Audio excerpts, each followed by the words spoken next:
Shalom, Bapak Ibu yang dikasih Tuhan. Bersyukur di kesempatan ini kita masih diberikan waktu untuk sama-sama kita mengikuti ibadah doa malam. Mari kita menghentikan segala kesibukan dan aktivitas yang ada sehingga kita bisa fokus untuk beribadah kepada Tuhan. Sebelum kita mendengarkan firman Tuhan, mari kita berdoa. Bapa di dalam surga, sungguh kami bersyukur atas segala waktu yang Tuhan telah sediakan kepada kami.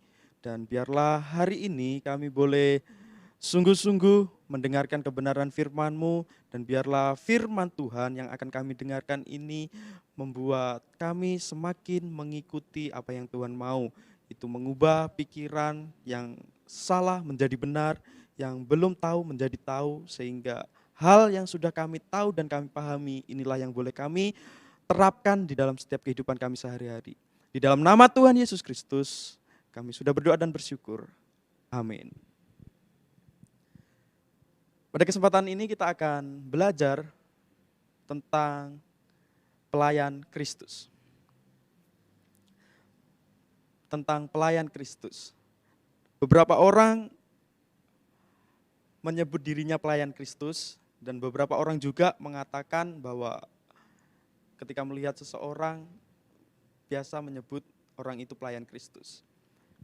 Biasanya yang saya tahu ada hal-hal yang membuat mereka menyebut bahwa orang itu pelayan Kristus. Ada yang beranggapan bahwa orang yang disebut pelayan Kristus adalah mereka yang sudah melayani di mimbar, atau mereka yang sudah melayani sebagai pemain musik, sebagai WL, dan lain sebagainya. Namun ada juga orang yang beranggapan bahwa pelayan Kristus adalah pelayan yang tidak hanya melayani di mimbar, melainkan juga di dalam segala kehidupan dia harus melayani Tuhan Yesus. Itu baru disebut pelayan Kristus. Nah, dari pandangan ini, sebenarnya apa sih yang membuat orang itu pantas disebut pelayan Kristus? Nah, hari ini kita akan mempelajari akan hal itu. Siapakah pelayan Kristus dan apa jaminan pelayan Kristus? Mari kita buka Alkitab kita di dalam Yohanes pasal yang ke-12 ayat yang ke-26. Yohanes pasal yang ke-12 ayat yang ke-26. Nah, ayat ini memiliki konteks, yaitu di ayat-ayat yang sebelumnya, di mana Yesus mengadakan mujizat. Apa mujizat Tuhan Yesus yang dilakukannya? Mujizatnya adalah membangkitkan Lazarus. Lazarus dibangkitkan dari kematiannya, dan pada saat itu semua orang yang ada pada zaman itu mengagumi atau terkejut akan apa yang dilakukan oleh Tuhan Yesus. Karena itu bagi mereka yang ada pada saat itu adalah suatu hal yang mustahil untuk dilakukan. Sehingga mereka yang mendengar kesaksian itu atau melihat secara langsung mujizat itu, mereka ingin menjumpai Tuhan Yesus. Mereka berduyun-duyun, berbondong-bondong untuk mendatangi Tuhan Yesus. Nah, tiba pada ayat ini mereka sedang mengerumuni Tuhan Yesus. Ada di sekitar Tuhan Yesus. Dan akhirnya Tuhan Yesus berkata di ayat ini, Yohanes pasal yang ke-12 ayat yang ke-26, beginilah bunyinya, barang siapa melayani aku, ia harus mengikuti aku. Dan di mana aku berada, di situ pun pelayanku akan berada. Barang siapa melayani aku, ia akan dihormati Bapa. Di ayat yang ke-26a dikatakan, barang siapa melayani aku, ia harus mengikut aku. Kata mengikut aku ini adalah suatu kata yang memiliki makna yang sangat dalam sekali, karena ketika seorang menjadi pengikut atau mengikut dalam hal-hal tertentu, atau mengikut dalam pekerjaan, mengikut dalam hal bisnis atau lain sebagainya, maka mereka melibatkan ketiga hal. Mengikuti melibatkan ketaatan pada perintah, kesesuaian dengan karakter, dan yang ketiga daya tahan. Ketaatan pada perintah apa? Tentunya kepada perintah yang diikutinya. Kesesuaian dengan karakter yang seperti apa? Tentunya kesesuaian dengan karakter yang sedang diikutinya juga. Nah, daya tahan terhadap apa? Daya tahan terhadap segala keadaan-keadaan yang sedang dihadapinya. Apakah orang ini tahan uji atau tidak? Nah, dalam hal ini berbicara tentang mengikut Tuhan Yesus, maka segala keterlibatan ini mengacu kepada Tuhan Yesus. Mengikuti perintah Tuhan Yesus dengan taat dan kesesuaian dengan karakter Kristus, dan daya tahan kita siap uji terhadap segala hal yang ada pada kita ketika mengikut Tuhan Yesus. Dan dari hal ini kita bisa melihat bahwa seorang yang melayani harus menjadi pengikutnya. Saya baca lebih jelas lagi. Barang siapa melayani aku, ia harus mengikut aku. Berarti tidak semua orang sesungguhnya dapat dikatakan melayani dia atau melayani Tuhan Yesus. Tidak semua orang dapat dikatakan bahwa orang ini adalah pelayan Kristus. Mengapa? Kalau dia tidak mengikut Kristus, bagaimana mungkin mereka melayani dia? Di ayat ini sangat jelas dikatakan bahwa barang siapa melayani aku, ia harus mengikut aku. Jadi setiap kita yang disebut para pelayan-pelayan ini, mari lihat diri kita masing-masing, apakah kita pantas untuk disebut para pelayan Kristus. Karena orang yang disebut pelayan Kristus adalah orang yang mengikut Dia. Maka apapun yang kita lakukan, yang sedang kita layani pada saat ini, kita mungkin sampai menghabiskan waktu untuk hal itu, menghabiskan mungkin materi juga. Tetapi apakah kita sudah terlebih dahulu menjadi pengikutnya? Nah, pengikutnya ini melibatkan ketiga hal tadi, ketaatan pada perintah, kesesuaian dengan karakter, dan daya tahan. Nah, kalau kita sudah berada dalam hal ini, maka kita juga harusnya orang yang mengikut Kristus juga mereka harus melayani. Nah, mari teman-teman, Bapak Ibu Saudara yang dikasihi Tuhan, kita menyadari kita sudah menjadi pengikut Kristus. Mari juga kita ambil bagian untuk melayaninya. Karena melayani Tuhan dengan mengikut Tuhan ini tidak dapat dipisahkan. Maka melayaninya sama dengan mengikutinya. Melayaninya sama dengan mengikutinya. Nah, mengikuti ini juga memiliki pengertian menggenapkan kehendak Bapa. Menggenapkan kehendak Bapa artinya apa?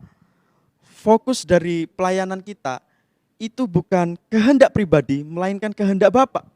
Nah, inilah yang terkadang menjadi kesulitan untuk kita menjadi pengikut Kristus. Karena apa? Kehendak pribadilah yang lebih kuat daripada kehendak Bapa. Seorang yang dapat mengikuti kehendak Bapa adalah mereka yang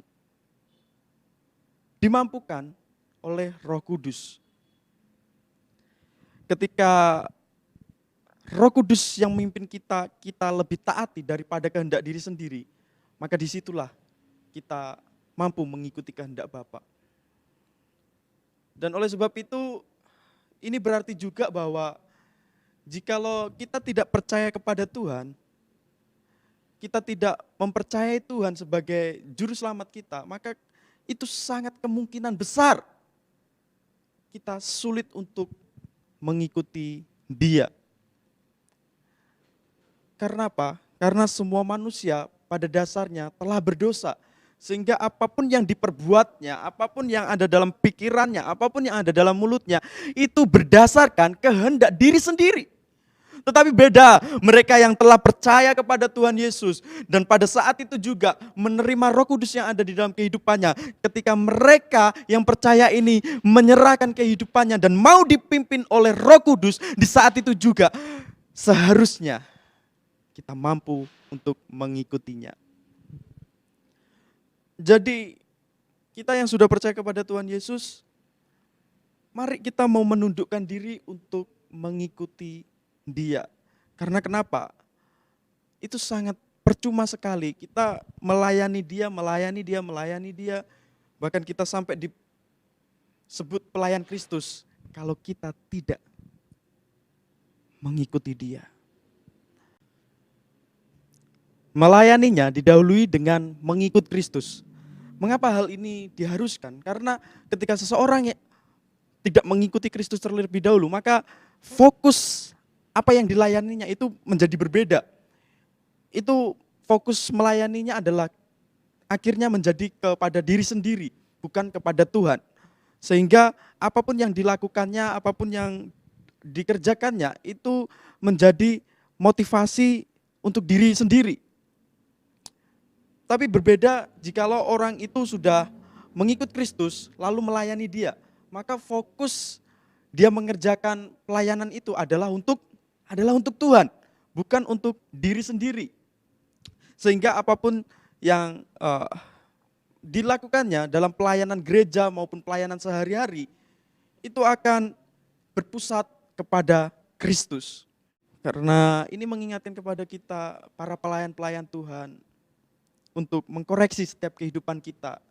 Jikalau kita menyebut diri pelayan Kristus, maukah kita juga mengikuti Dia?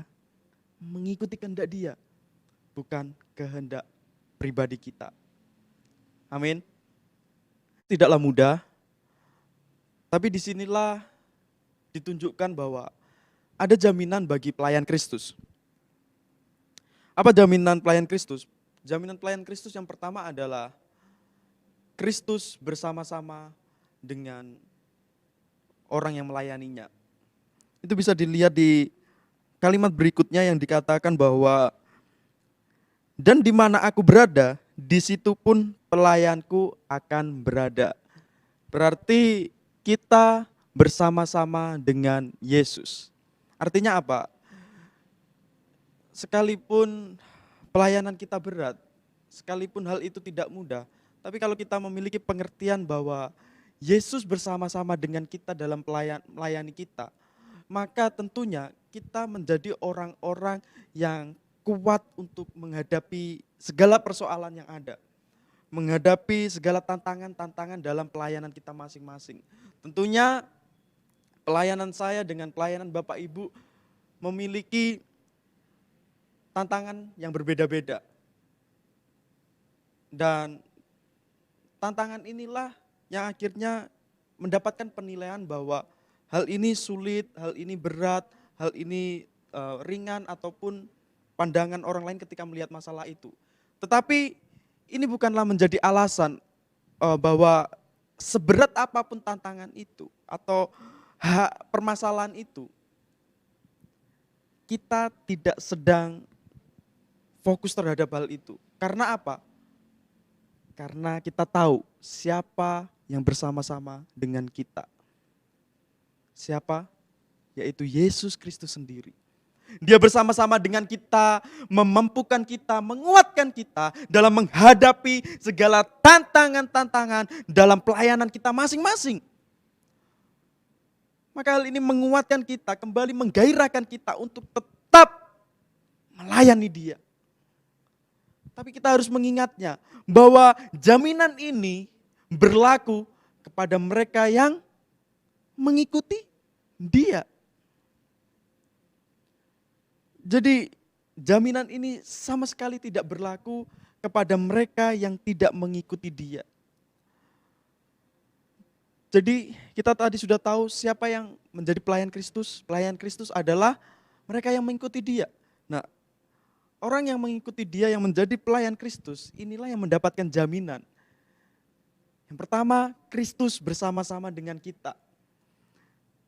Dan inilah tentunya yang menguatkan kita hingga sampai sekarang ini untuk tetap berdiri dan terus melayani Dia tanpa ada hentinya.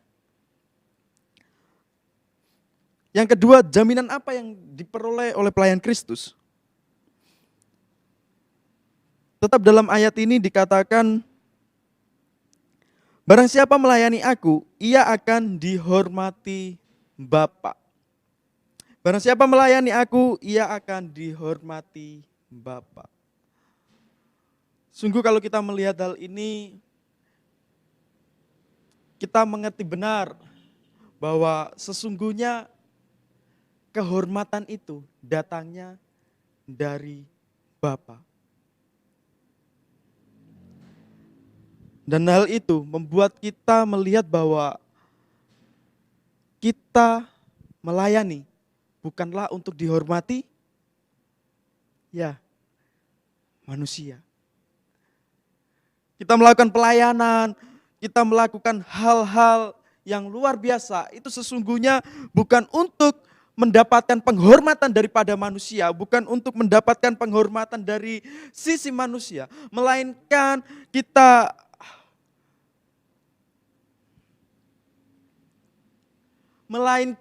sesungguhnya akan mendapatkan penghormatan daripada Bapa yang di surga.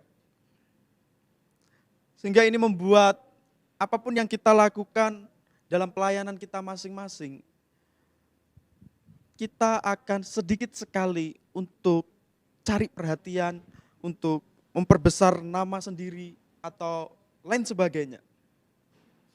Karena fokus kita adalah kepada Tuhan. Sehingga penghormatan itu sendiri datangnya daripada Tuhan. Oleh sebab itu, kalau kita melihat bahwa apa yang kita layani dalam setiap kehidupan kita sehari-hari adalah benar, maka ketika ada orang yang tidak menghormati pelayanan kita, kita tidak menjadi patah hati untuk tidak melayani lagi. Tentunya kita harus mengkoreksi diri juga. Apakah kita sudah mengikut Tuhan dan fokus kepada Tuhan dalam menggenapkan kehendak Bapa atau memang masih mengikuti kemauan diri sendiri. Nah, kalau kita sudah berada dalam mengikuti kehendak Tuhan, maka kita harusnya tetap melayani Dia sekalipun tidak dihormati manusia. Tetap melayani Dia sekalipun tidak dihormati manusia. Maka dari itu, mari pelayan-pelayan Tuhan di dalam keadaan yang seperti ini, tetaplah kita mengandalkan Tuhan. Karena apa? Karena ada jaminan bagi pelayan Tuhan. Yang pertama, jaminan yang kita dapatkan adalah bahwa Kristus bersama-sama dengan kita. Yang kedua, kita akan mendapatkan penghormatan yang daripada Bapa yang di surga. Dan pastikan bahwa kita menjadi pelayan Kristus yang mengikutinya. Sehingga kita pantas disebut pelayan-pelayan Kristus. Kiranya kebenaran firman Tuhan ini menguatkan setiap kehidupan kita bahwa kitalah orang-orang yang menjadi pelayan Kristus. Karena pelayan Kristus tidak ada batasannya. Siapapun itu dapat menjadi pelayannya. Siapapun orangnya, bagaimanapun latar belakangnya, bagaimanapun keadaannya, berapapun usianya, dia dapat menjadi pelayan Kristus. Dengan mengikutinya, maka dia harus melayaninya. Dan mengikutinya pun menjadi dasar untuk kita melayaninya. Kiranya firman Tuhan ini membuat kita memiliki pemikiran untuk tetap melayani Dia dimanapun kita berada dan menjadi pelayan Kristus yang mengikutinya. Amin. Tuhan Yesus memberkati. Mari kita berdoa. Bapa di dalam surga, sungguh firman-Mu menguatkan kehidupan kami untuk kami tetap rindu melayani Engkau. Karena fokus kami, kehendak kami adalah kehendak Engkau. Sehingga apapun yang kami lakukan, biarlah hal itu memuliakan nama-Mu. Dan kami meyakini bahwa ada jaminan bagi setiap kami yang melayani Engkau. Bahwa Engkau bersama-sama dengan kami dan ada penghormatan yang daripada Bapa. Sehingga kami boleh tetap kuat dalam pelayanan kami, dalam situasi dan kondisi yang ada, tantangan yang ada, kami tetap kuat di dalam Engkau. Terpujilah nama-Mu, di dalam nama Tuhan Yesus Kristus, kami sudah berdoa dan bersyukur, dan mengikuti ibadah doa malam di hari ini. Dalam nama Tuhan Yesus, amin.